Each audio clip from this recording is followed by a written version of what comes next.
السلام علیکم ورحمۃ اللہ وبرکاتہ نحمده ونصلي ونسلم على رسولنا الكريم اما بعد فقد قال الله تبارك وتعالى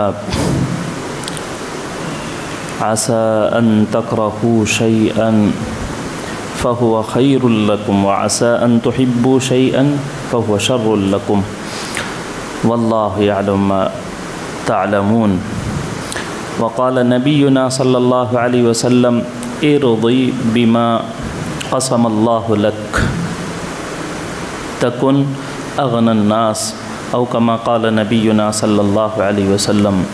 بزرگان محترم، عزیزان گرامی،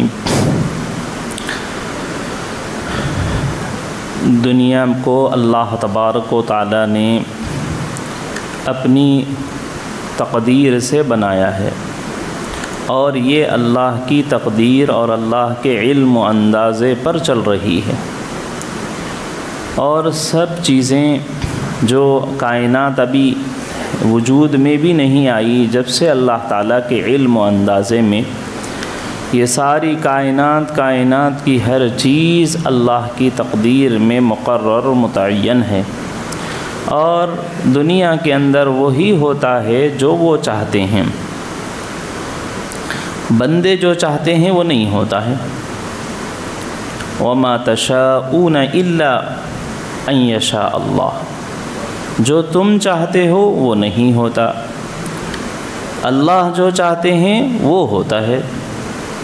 تو اس وجہ سے ایک مومن کو خاص طور پر اللہ کے فیصلوں پر، اللہ کی تقدیر پر، اللہ کی قضاء پر راضی رہنا چاہیے۔ رضا بالقضاء ایک بہت اہم عنوان ہے، اور صفات میں سے ایک اہم صفت ہے جو ہم اپنے اندر پیدا کرنا چاہیے۔ دل کا سکون، چین، راحت، ہر طرح کی تکلیف، خوف، ڈر، پریشانیوں سے نکلنے کا بہترین، آسان اور سہل راستہ یہ ہے کہ اللہ کے فیصلوں پر، اللہ کی قضاء پر، اللہ کی تقدیر پر راضی ہو جانا۔ میرے اللہ تعالیٰ مجھ سے متعلق یہ چاہ رہے ہیں، ان کا یہ فیصلہ ہے کہ میں بیمار رہوں، میں بیماری کے ساتھ خوش ہوں۔ اللہ یہ چاہ رہے ہیں کہ میں غریب رہوں، میں غربت کے ساتھ راضی ہوں۔ اللہ یہ چاہتے ہیں کہ میں بے اولاد رہوں، تو میں بے اولادی کے ساتھ اللہ سے راضی ہوں، تنگی کے ساتھ اللہ سے راضی ہوں، پریشانیوں اور آزمائش کے ساتھ اللہ سے راضی ہوں۔ تو رضا بالقضاء، اللہ کے فیصلوں کے ساتھ راضی ہو جانا، یہ نہیں کہ اللہ نے مال دیا، دولت دی، صحت دی، طاقت دی، اولاد عطا فرمائی تو آدمی اترانا شروع کر دے، اکڑ اور تکبر میں لگ جائے، اور جب اللہ تعالیٰ ان چیزوں سے محروم کر دے تو مایوس اور نا امید ہو جائے۔ یہ بندے کی فطرت اور طبیعت نہیں ہونی چاہیے۔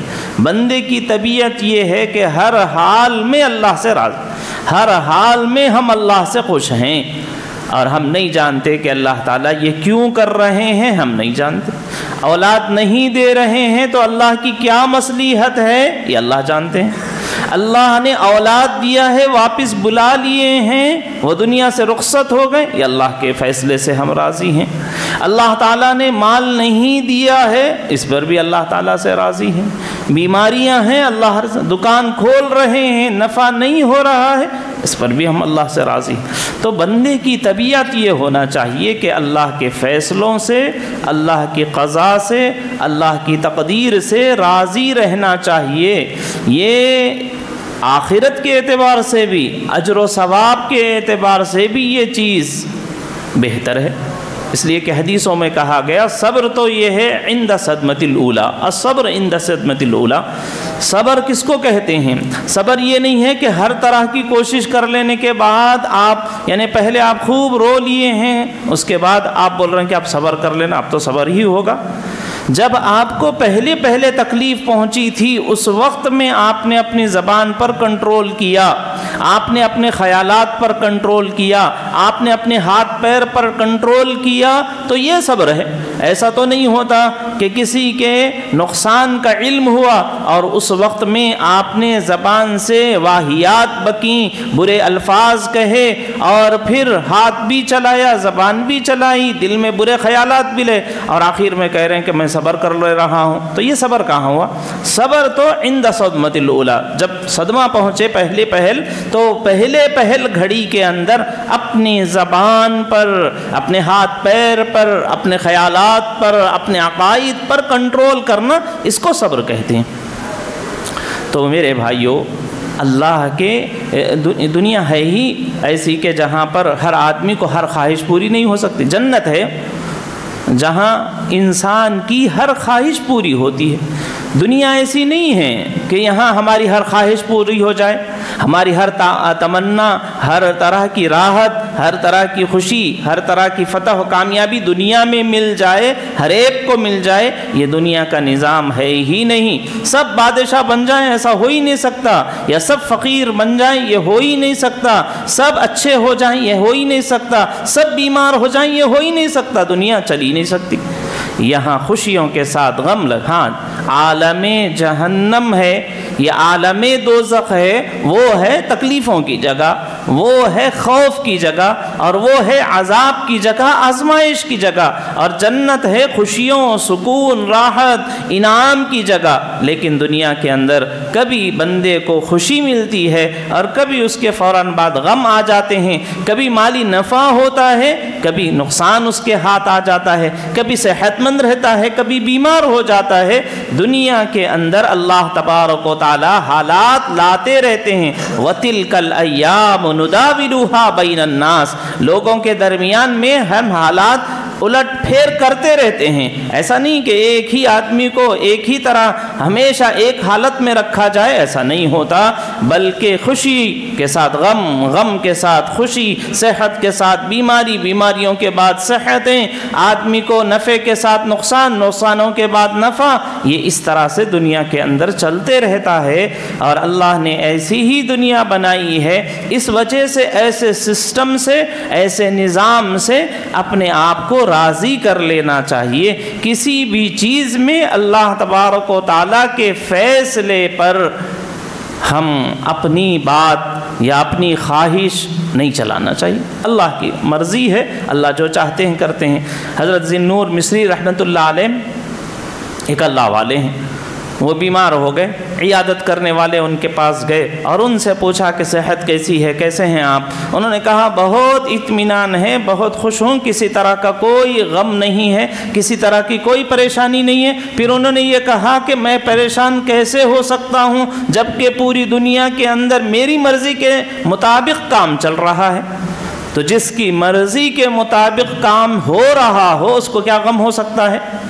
تو لوگوں نے کہا کہ یہ کیفیت تو انبیاء علیہ السلام کی بھی نہیں ہے کہ ان کی مرضی کے مطابق دنیا چلے. ایسا تو کسی بھی ولی سے، کسی بھی تابعی سے، کسی بھی صحابی سے، یہاں تک کہ انبیاء علیہ السلام سے بھی نہیں ہے کہ ان کی مرضی کے مطابق دنیا کا نظام چل رہا ہو. ایسا نہیں ہے. تو آپ ایسا کہہ رہے ہیں. تو انہوں نے کہا کہ اصل میں یہ ہے کہ میں نے اپنی مرضی کو اللہ کے قضاء کے اوپر، اللہ کی رضا کے اوپر، اللہ کے فیصلوں پر میں نے اپنی خواہش کو فنا کر دیا.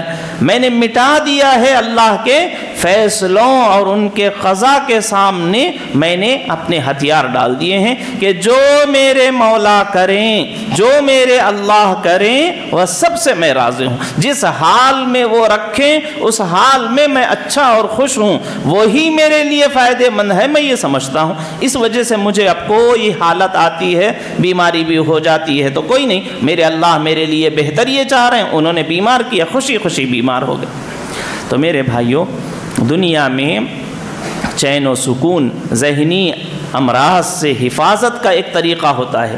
نفسیاتی بیماریوں سے بچنے کا ایک طریقہ یہ ہے کہ وہ راضی بالقضاء ہو، اللہ کے فیصلوں سے راضی رہ جانا. اسی میں ہمارے لیے کچھ نہ کچھ بہتری، کچھ بھی ہو جائے یہ سوچنا کہ اس میں اللہ کی طرف سے ہمارے لیے کچھ نہ کچھ بہتری ہے. اللہ تعالیٰ نے سورہ کہف میں حضرت سیدنا خضر اور موسیٰ علیہ السلام کے واقعے میں اس کو واضح فرمایا حضرت خضر علیہ السلام کے ساتھ جا رہے تھے حضرت موسیٰ علیہ السلام۔ پہلے ان لوگوں نے سفر کی شرط رکھی تھی، سفر کی شرط یہ رکھی تھی حضرت خضر علیہ السلام نے کہ آپ میرے ساتھ سفر میں چل رہے ہیں، میرے ساتھ رہنا چاہتے ہیں، یا جو علم مجھے دیا گیا ہے وہ اس کا اکتساب آپ کرنا چاہتے ہیں، تو اس کی شرط یہ ہے کہ یہاں آپ کوئی سوال نہیں کریں گے، ہمارے کسی کام پر آپ نکیر نہیں کریں گے، پکڑ اور گرفت نہیں کریں گے، ہمارے ساتھ رہ رہے ہیں، ہم آپ کو تعلیم دیں گے، لیکن ہمارے کام پر آبجیکشن کرنا، سوال اٹھانا آپ کو اس کی اجازت نہیں ہوگی، اگر یہ شرط منظور ہے تو ہمارے ساتھ رہو۔ حضرت موسیٰ علیہ السلام نے کہا ٹھیک ہے ہم ساتھ رہیں گے، آپ کے کسی کام کے اوپر کسی طرح کی نکیر نہیں کریں گے، گرفت اور پکڑ نہیں کریں گے، آبجیکشن نہیں کریں گے کہ آپ نے یہ کیوں کیا ہے، ہم نہیں پوچھیں گے۔ سفر میں چلے، ایک حادثہ ہو گیا، کشتی تھی اس کو خراب کر دیا انہوں، اچھی نہیں کشتی تھی، سفر میں جا رہے تھے، سمندری سفر تھا، کشتی بان نے دیکھا کہ یہ کوئی نیک صفت لوگ لگ رہے ہیں، اچھے خاصے دیندار لوگ رہے، اس نے کہا کہ آئیے ہماری کشتی میں بیٹھ جائیے، نئی نئی کشتی ہے، آپ نیک لوگ ہیں، اگر بیٹھیں گے تو ہماری کشتی کی حفاظت کا اللہ ذریعہ اور سبب بنا دے گا۔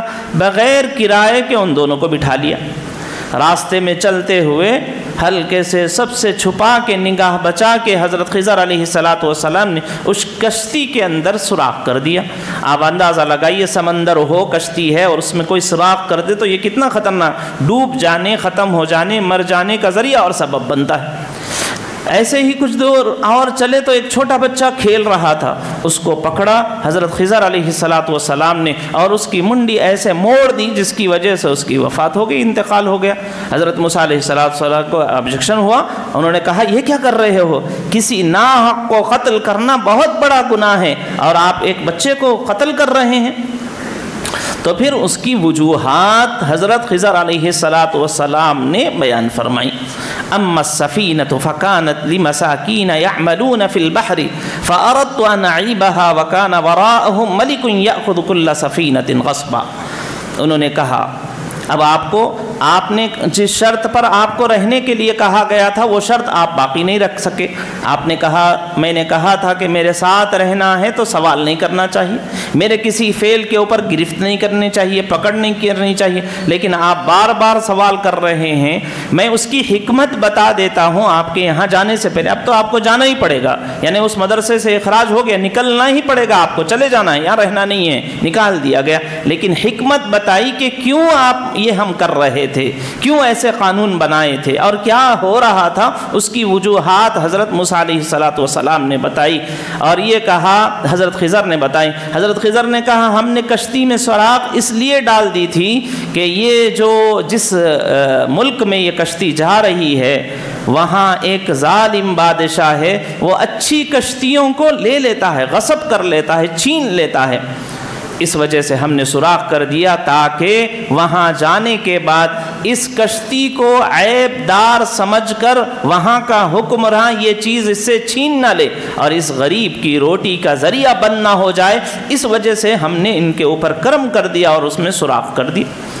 ایسے ہی اس بچے کے بارے میں کہا کہ اس بچے کو ہم نے قتل اس لیے کیا کہ وَكَانَ أَبَوَاهُ مُؤْمِنَيْنِ فَخَشِينَا أَن يُرْهِقَهُمَا طُغْيَانًا وَكُفْرًا، کہ اس کے جو ابا امی ہیں بہت نیک صالح، بہت اچھے دیندار لوگ ہیں، لیکن یہ ان کا ایک لوتا بیٹا ہے، یہ آگے چل کر بالغ ہو کر بڑا ہو کر یہ اتنا سرکش اور شیطان ہو جاتا کہ اس کے کفر اور شیطانی کی وجہ سے اس کے نیک والدین بھی کافر ہو جاتے۔ تو یہ بچہ بڑا ہو کر والدین کے کفر کا ذریعہ بنتا، اس وجہ سے میں نے اس کو قتل کر دیا، ختم کر دیا اور اللہ سے دعا کی کہ اللہ تبارک و تعالیٰ ان کے گھر میں ایک اور لڑکی عطا کرے، اور اللہ نے عطا کی اور اس کے نسلوں میں اللہ تعالیٰ نے انبیاء علیہ السلام کو پیدا کیا، تو اس سے بہتر اللہ نے ان کو عطا کیا۔ تو یہ وجہ بتائی۔ اب اس وجہ کے معلوم ہونے کے بعد حضرت خضر علیہ السلام کا بچے کو قتل کرنا کوئی گناہ گناہ محسوس نہیں ہو رہا ہے، اور ان کے کشتی میں سوراخ کر دینا یہ کوئی گناہ محسوس نہیں ہو رہا ہے کیونکہ انہوں نے اچھا کیا ہے۔ تو یہ جو کشتی میں سوراخ کر دینا یا بچے کا قتل کر دینا یا دیوار کا اٹھا دینا، یہ دنیا کے اندر جو کچھ ہو رہا ہے اس کے پیچھے کی کن اور وجہ ہم کو معلوم نہیں ہوتی کہ کیوں اللہ تبارک و تعالی ہم کو اولاد نہیں دے رہے ہیں، اس میں اللہ کی کیا مصلحت ہے یہ اللہ ہی بہتر جانتے ہیں۔ اللہ ہم کو مال کیوں نہیں دے رہے ہیں، اس میں اللہ کی مصلحت اللہ زیادہ جانتے ہیں۔ کیوں اللہ تبارک و تعالی ہم کو صحت نہیں دے رہے ہیں، کیوں میری اولاد باقی نہیں رہ رہی ہے، یا کیوں میری اولاد ترقی نہیں کر رہی ہے، ان سب وجوہات کی، ان سب کاموں کی کوئی نہ کوئی بہتر وجہ ہوتی ہے جو ہماری سمجھ اور دماغ میں نہیں آتی، لیکن اللہ ہمارے بہتری کے لیے جو کچھ اللہ تعالیٰ کر رہے ہیں اور کرتے ہیں وہ بندوں کے نفع کے لیے، ان کے فائدے کے لیے کرتے ہیں۔ ہم کو سمجھ میں نہیں آتا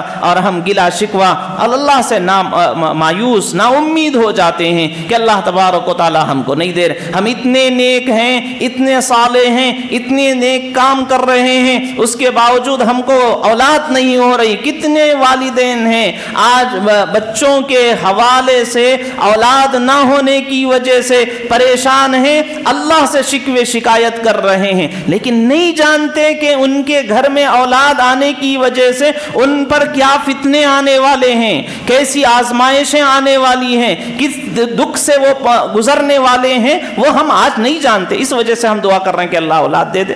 پوچھئے جن کے پاس اولاد ہے، جن کے پاس بچے نہیں ہیں وہ بھی پریشان ہیں، اور جن کے گھروں میں اولاد ہے وہ اس سے زیادہ پریشان ہیں کہ ان کو کیسے پڑھائیں گے، ان کو کیا کھلائیں گے، ان کو کیا پہنائیں گے، ان کا مستقبل کیسا بہتر بنائیں گے، وہ بھی پریشان۔ تو جن کو اولاد ہے وہ بھی پریشان ہیں، جن کو اولاد نہیں ہے وہ بھی پریشان ہیں، جو مالدار ہے وہ بھی پریشان ہیں، جن کے پاس مال نہیں ہے وہ بھی پریشان ہیں، اور جن کے پاس صحت ہے وہ بھی پریشان ہیں۔ ہر طرح کی شرارت، ہر طرح کی سرکشی، اللہ نے طاقت دے دی ہے، جسم اچھا بنا دیا ہے، ہاتھ پیر مضبوط کر دیے ہیں، تو یہ سرکش بنا ہوا، فرعون بنا ہوا، ظالم بنا ہوا ظلم کرتے ہوئے جا رہا ہے۔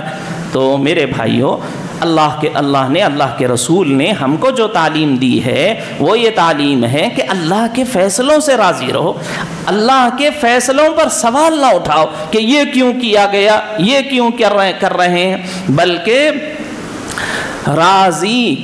رضائے حق پر راضی رہ، رضائے حق پر راضی رہے۔ یہ حرف آرزو کیسا، خدا خالق، خدا مالک، خدا کا حکم تو کیسا، ہم نہیں پوچھ سکتے۔ وہ فعال لما یرید ہے، وہ جو چاہتے ہیں کرتے ہیں، ہم ان سے آبجیکشن سوال نہیں کر سکتے، اللہ ہم سے سوال کر سکتے ہیں۔ لا يسأل عما يفعل وهم يسألون، اللہ سے پوچھا نہیں جائے گا، سوال نہیں کیا جائے گا آپ ایسا کیوں کریں، آپ بندے کو ایسا کیوں، اس کو معذور کیوں پیدا کرے اور اس کو صحت مند کیوں پیدا کرے، اللہ سے کوئی چیز پوچھی نہیں جاتی۔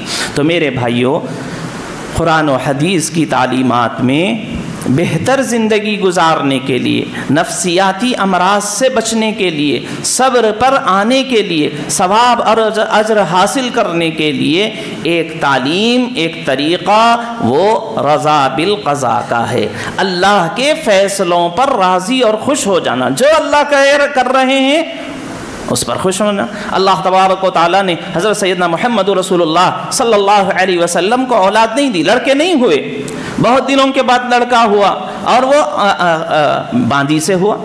بیویاں موجود ہیں، 9 بیویاں موجود ہیں، ان کے گھر میں لڑکا نہیں ہوا، 9 بیویاں ہونے کے باوجود بھی لڑکا نہیں ہوا ہے۔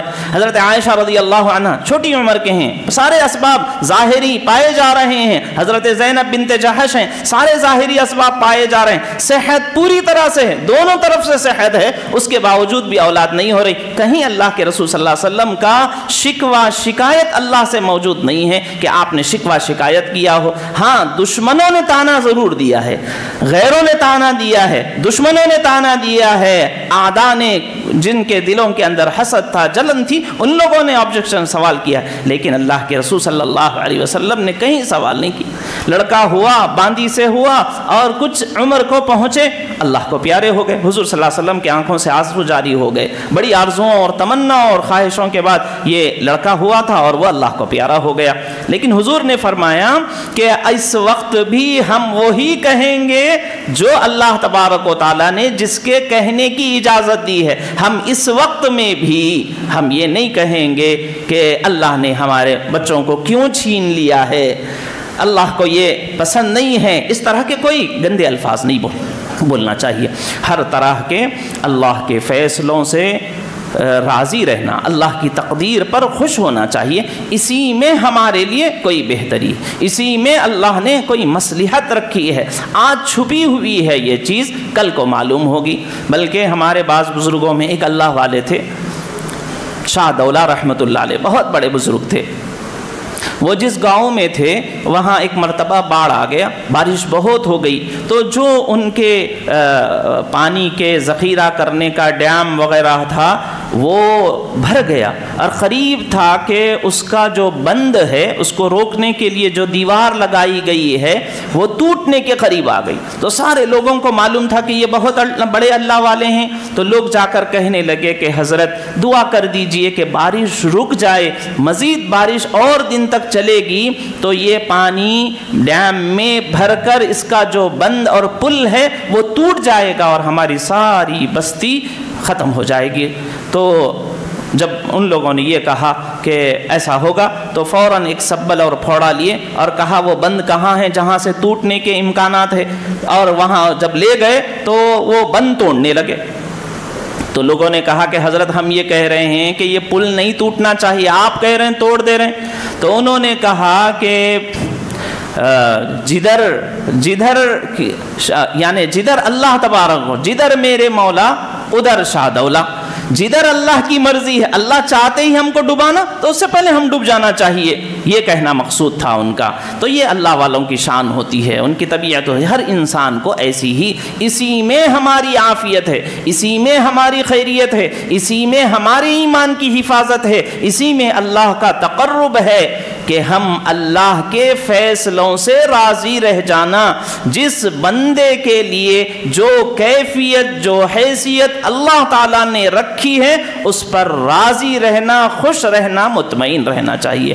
اللہ تبارک و تعالیٰ ہم سب کو توفیق نصیب فرمائے کہ ہم اللہ کی تقدیر پر، فیصلوں پر راضی اور خوش رہنے والے بنیں۔ میرے بھائیو، ہمارے ریاست میں بلکہ یہ جنوب کے پورے ساؤتھ کے اندر رکشا بندھن کا تہوار، غیر مسلموں کا بندھن، یہ ایک تہوار ہے، ان کی خوشی کا موقع ہے، لیکن ایسے موقعوں پر ہم یہ دیکھ رہے ہیں کہ باضابطہ منظم طریقے سے اس موقع پر ہندوازم کو، ہندو میتھولوجی کو، ہندو چیزوں کو مسلمانوں پر نافذ کیا جا رہا ہے، اور یہ انقلاب اسکولوں سے، کالجوں سے، یونیورسٹیوں سے آ رہا ہے، اس لیے کہ جو انقلاب آنا ہوتا ہے وہ ان درسگاہوں سے، مدارس سے، مکاتب سے، اسکولوں سے، کالجوں سے ہو کر ہی آتا ہے۔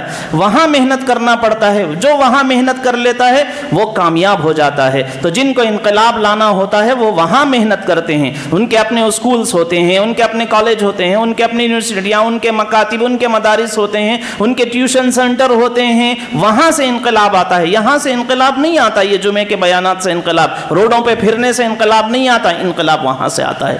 تو اس ملک کے اندر ہندوازم کا غلبہ اور ہندو میتھولوجی کو نافذ کرنے کے لیے کوششیں جاری ہیں۔ ہر اسکول میں رکشا بندھن سے متعلق بچوں کو شعور بیدار کیا جا رہا ہے، ان کو آگاہ کیا جا رہا ہے۔ وہ آج کل کے پورے کل پرسوں جو بھی ایکٹیویٹیز دیے جائیں گے اسکولوں کے اندر وہ رکشا بندھن سے متعلق ہوں گے۔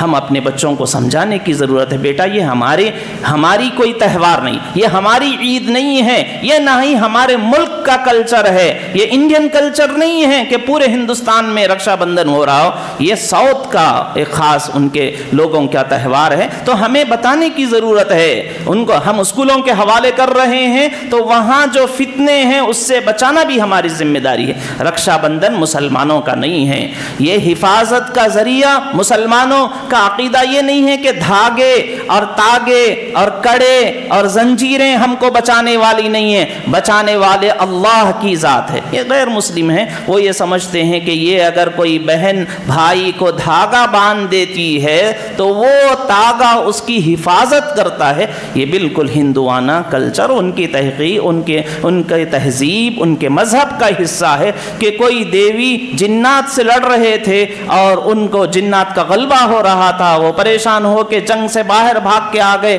اور آ کر اپنی اہلیہ کو کہا تو اس نے ایک تاگا باندھ کر کہا کہ جاؤ اب جنات پر آپ غالب آ جائیں گے. وہاں سے یہ تہوار چلی ہے اور پھر یہ عید کرتے ہیں. وہ ان کو وہ کر رہے ہیں، ان کی عید ہے، ان کا خیالات ہے، وہ جانے، اللہ جانے. لیکن ہم مسلمان ہیں، مسلمان ہونے کے ناطے کسی بھی کلچر، کسی بھی تہذیب کو، کسی بھی ریلیجن کے مذہب کی مذہبی چیزوں کو مسلمان اختیار کرنے کی اس کو اجازت نہیں ہوتی. اور اس کو نافع سمجھنا، اس کو اپنی حفاظت کا ذریعہ سمجھنا، یہ کفر تک. آپ دھاگا باندھ کر، تاگا باندھ کر، کڑے ڈال کر، زنجیر پہن کر یہ سمجھتے ہیں کہ یہ تعویذ، یہ کڑا، یہ زنجیر اور یہ تاگے مجھے بچا لیں گے، یہ کفریہ عقیدہ ہے. اور پھر وہ غیروں سے سیکھ کر آئیں تو بہت زیادہ خدشہ ہے کہ ہمارا ایمان چھین نہ جائے. اس لیے ہمیں بتانا چاہیے کہ یہ ہمارا کلچر نہیں ہے. اور ایسے ہی بہت سارے لوگ تو بےہودہ حرکتیں ہیں. ہمارے وہ بچے جو کالجوں میں ہیں اور وہ ہماری بچیاں جو یونیورسٹیوں میں ہیں اور وہ جو کلچر چل رہا ہے، یورپین کلچر چل رہا ہے جس میں لڑکے اور لڑکیوں کی دوستیاں، فرینڈشپ چل رہی ہے، یہ فرینڈشپ کے بھی بہانے ہیں اور وہاں سے یہ گندی حرکتیں کرنے کہ وہ کسی کو بھائی بنانے کے لیے، کسی کو بہن بنانے کے لیے کوئی لڑکا کوئی لڑکی رکشا بندھن باندھتے ہیں تو یہ گناہ کبیرہ اور فسق کا کام کر رہے ہیں. اللہ کی پکڑ ان کے اوپر آ سکتی ہے. اس وجہ سے کسی بھی لڑکے کو، کسی بھی لڑکی کو جائز نہیں ہے، خواہ وہ مسلمان لڑکی کسی غیر کو باندھ رہی ہو، کوئی غیر لڑکی ہے اور وہ اپنے مسلمان کو باندھ رہی ہو، یہ سب گناہ کبیرہ کا کام ہے. ان سے اپنے آپ کو بچانا چاہیے. ہم دنیا کی زندگی ہماری 4 دن کی ہے، آخرت کی زندگی میں اللہ کی طرف سے پکڑ آئے گی. اس وجہ سے ہم کو ان سب چیزوں سے بچنا، احتیاط اور اجتناب کرنا چاہیے. نبی صلی اللہ علیہ وسلم نے فرمایا من تشبہ بقوم فہو منہم، جو جس کلچر کو اختیار کریں گے قیامت کے دن اللہ کہیں گے کہ تم انہی میں سے ہو. تو اپنے آپ کو ان سب چیزوں سے بچانا چاہیے. اللہ تعالی ہماری اور ساری امت مسلمہ کی حفاظت فرمائے. وآخر دعوانا الحمدللہ رب العالمین.